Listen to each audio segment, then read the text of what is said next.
Here's a good Doctor's In segment.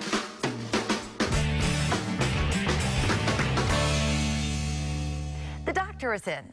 Increased sharing of misinformation about mammogram screenings on social media and online could quickly become a severe issue in the fight against breast cancer. Experts report that female patients are becoming more likely to delay or skip regularly scheduled mammograms due to online rumors. Joining us now to discuss cancer screening misinformation on social media is radiation oncologist Dr. John Koval with Tampa Bay Radiation Oncology. Welcome to Bloom, Doctor. Thank you, Gayle. So, Dr. Koval, you have concerns around women potentially delaying or maybe even skipping their screenings because of what they're reading online. What's out there? Well, there's misinformation with regard to screening, prevention, and treatment.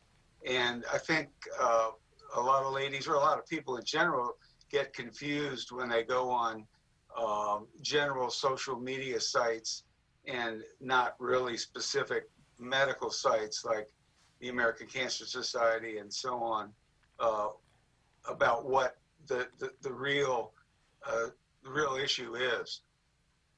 So, Doctor, let me ask you, I mean, a lot of these reliable organizations do use social media platforms to get out important information. How do we differentiate between something that's just a rumor and something that's legit?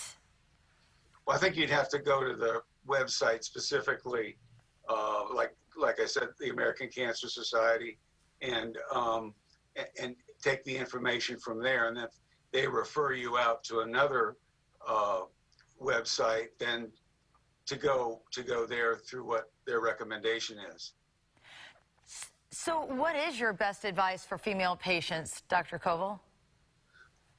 Well, I think that the incidence of breast cancer in women is that 1 in 8 ladies are going to get breast cancer during their lifetime, and the best way to pick that up and diagnose it early is through screening. Many times, or most of the time anyway, an early breast cancer cannot be felt. There's not a lump there.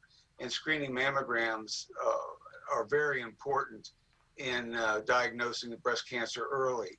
Since 1989, when screening mammograms became more common and more prevalent, the mortality from breast cancer in the United States has gone down almost 40%. And you believe that if this continues with this misinformation, we might head in the wrong direction? Yes. If ladies put off their mammograms for one reason or another, don't get their screening on a yearly basis or whatever is indicated for them, then we may go backwards. So what is this screening protocol now for women? I mean, when should we start? Because that information tends to shift around a lot as well. Well, at age 40, you have to start to get in line to start screening. Ladies with positive family histories, maybe a little bit before that, but at age 40 or 45, I think the American Cancer Society and American College of Radiology recommend that ladies start getting screening mammograms yearly, and do that for a good 20 years till they're in their 60s. And so then, like you said, the earlier you detect any possible issues, I would imagine the easier their treatment is. It's less complicated than if you are diagnosed with a more advanced breast cancer. Obviously, the smaller it is, the less treatment it may need, although it may still be comprehensive treatment, but the better chance is that it's going to be cured or controlled long term. Now, doctor, if something is spotted in a traditional mammogram, then what's the next step for women? Do they go for a second screening? Well, in a screening mammogram, it's just a couple of views of the breast, and if something unusual is noted on that, then a diagnostic mammogram is usually performed, which is more views, sometimes with compression of the breast. And many times then ultrasound is used to see if they could see a true solid lump rather than a cyst. And then there's MRI imaging, and and then biopsy.